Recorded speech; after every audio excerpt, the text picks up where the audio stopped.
Assalamualaikum warahmatullahi wabarakatuh. Hi everyone. Today we gonna learn about discourse analysis. Tapi sebelumnya perkenalkan saya sendiri sebagai first speaker, Nurulia Fala, dan juga ada teman saya yaitu Ahmad Fahrul Razi, serta teman saya satu lagi ada Susilawati. Mereka berdua bisa dipanggil Razi dan juga Susi. Untuk teman-teman nanti di akhir video teman-teman silahkan untuk bertanya ya di kolom komentar, bahkan boleh juga membantu untuk menjawab. Jadi ini adalah diskusi bersama-sama ya seputar discourse analysis. Let's get started.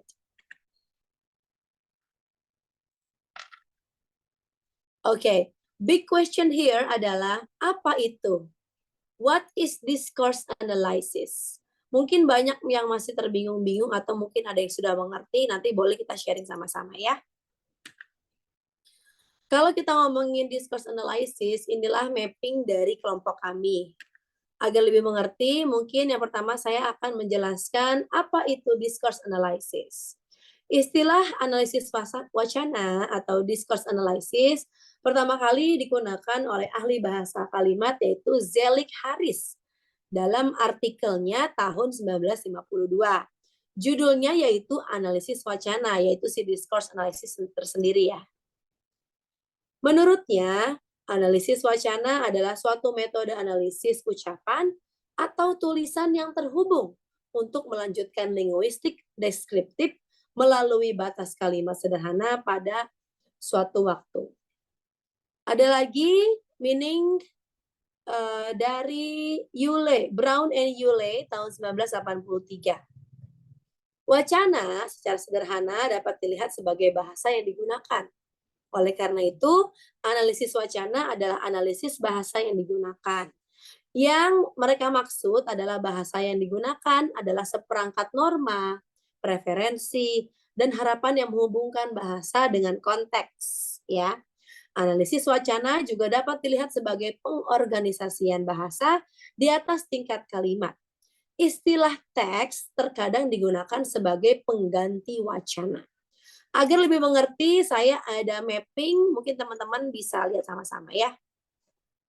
Ya, what is discourse analysis? Ini pakai bahasa saya aja ya.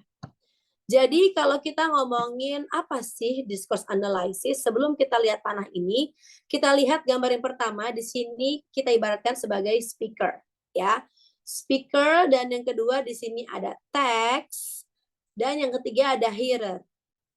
Teks di sini adalah everything there is written or spoken by the speaker.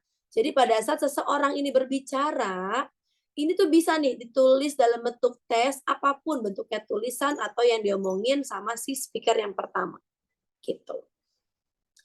Jadi dari mapping ini bisa kita lihat bahwa discourse sendiri kita tuh belajar tentang si teks ini. Bagaimana memahami gitu kan ya, apa yang dilakukan sama si speaker ini. Nah, bisa disimpulkan bahwa proses understanding a text by paying attention that gives meaning to this text. Ulangi ya, ini adalah proses understanding. Nah, discourse ini. Ini adalah proses understanding a text by paying attention that gives meaning to this text. Intinya adalah si analisis ini adalah find the right meaning as the attention of the speaker in our daily interaction. Jadi kita akan belajar nih bagaimana menganalisis si teks ini dari kejadian atau yang dilakukan sama si speaker ini. Oleh karena itu, analisis wacana adalah mempelajari hubungan antara bahasa, bisa tulisan, lisan, percakapan, bentuk pembicaraan yang dilembagakan, dan tentunya konteks di mana bahasa tersebut digunakan. Oke, materi berikutnya akan disampaikan oleh teman saya, yaitu Saudari Susilawati. Dipersilakan. Oke, baik. Terima kasih Kak Nurul. Di sini saya akan menjelaskan mengenai struktur analisis wacana. Sebelum kita kepada struktur, kita harus tahu apa sih struktur wacana itu sendiri.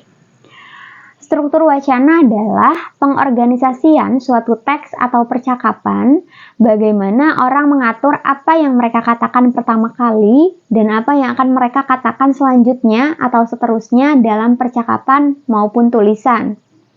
Di dalam bahasa Inggris sendiri terdapat 3 struktur umum yang terdiri dari kronologis, berurutan, dan logis. Yang pertama yaitu struktur kronologis, yang digunakan untuk menceritakan suatu cerita atau menggambarkan suatu proses.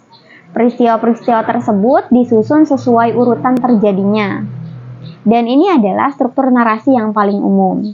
Kemudian yang kedua adalah struktur berurutan, yang digunakan untuk menggambarkan proses untuk melakukan sesuatu atau peristiwa. Peristiwa tersebut diatur sesuai urutan yang diperlukan untuk terjadi. Karena suatu proses pada dasarnya memiliki awal, tengah, dan akhir yang jelas. Dan ini adalah struktur instruksi yang paling umum. Yang jelas adalah struktur logis, yang digunakan untuk menjelaskan suatu gagasan atau argumen. Dan ini adalah struktur esai yang paling umum, di mana seperti esai tersebut dapat disusun berdasarkan struktur kronologis dengan menggunakan paragraf isi untuk menguraikan langkah-langkah atau peristiwa. Kemudian dapat menyusun esai sedemikian rupa hingga dengan jelas, menggambarkan pergerakan waktu atau langkah. Mungkin begitu mengenai penjelasan struktur dari analisis wacana. Terima kasih. Terima kasih Susi. Berikutnya akan disampaikan oleh Saudara Razi. Saya persilakan.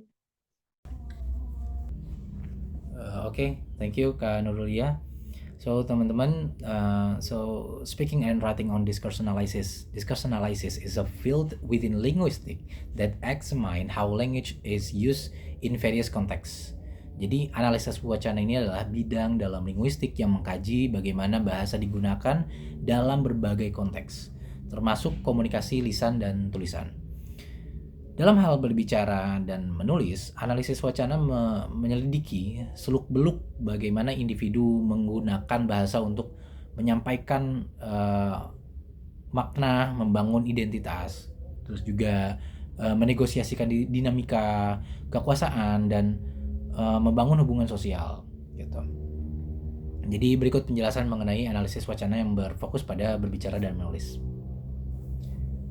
Dalam analisis wacana, berbicara dan menulis adalah 2 bentuk komunikasi yang diamati secara terpisah untuk memahami bagaimana makna dibentuk, disampaikan, dan diterima dalam suatu konteks gitu.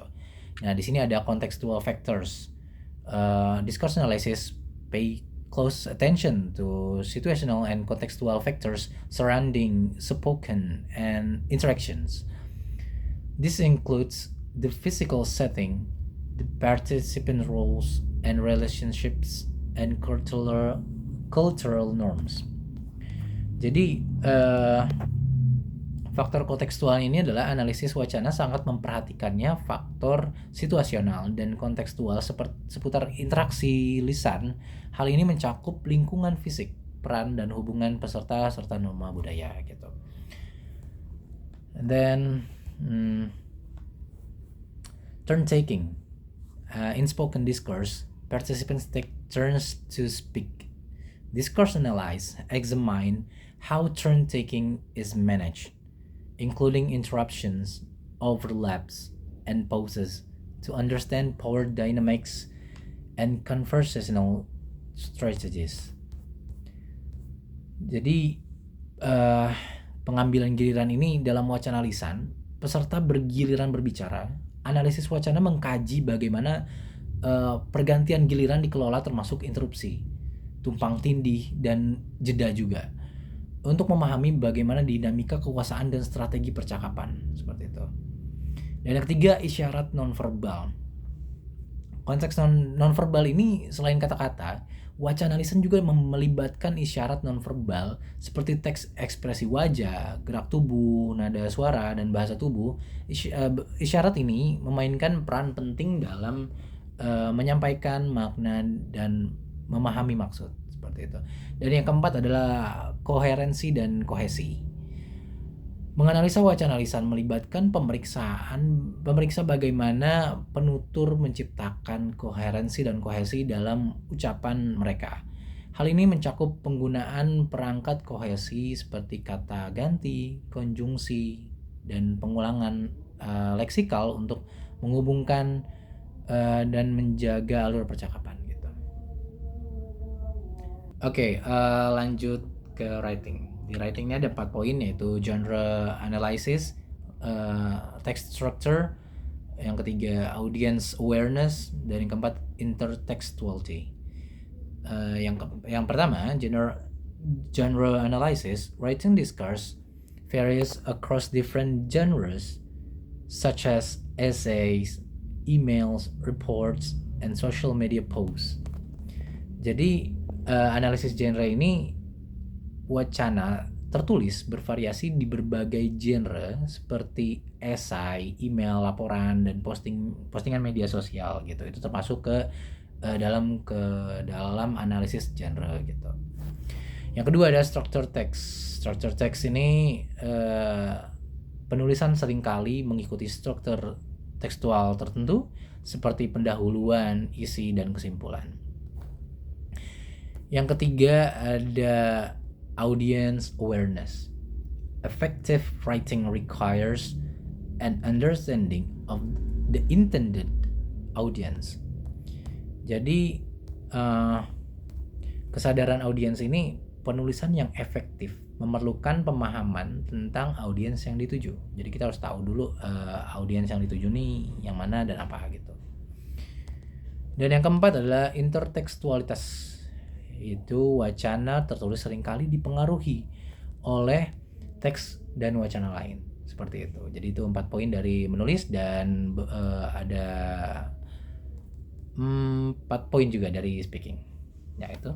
So that's it. Dengan menganalisis berbicara dan menulis dalam suatu wacana, kita dapat memahami bagaimana konteks penggunaan bahasa dan tujuan komunikasi berkontribusi terhadap pembentukan makna dalam hubungan interaksi sosial. Seperti itu. Terima kasih.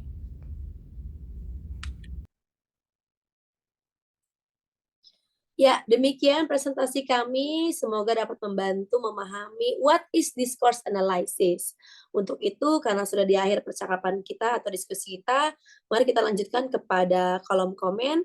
Dipersilakan kepada teman-teman untuk bertanya atau membantu menjawab dalam menjawab pertanyaan-pertanyaan yang ada di kolom komentar. Terima kasih banyak atas perhatiannya. Wassalamualaikum warahmatullahi wabarakatuh. Sampai jumpa.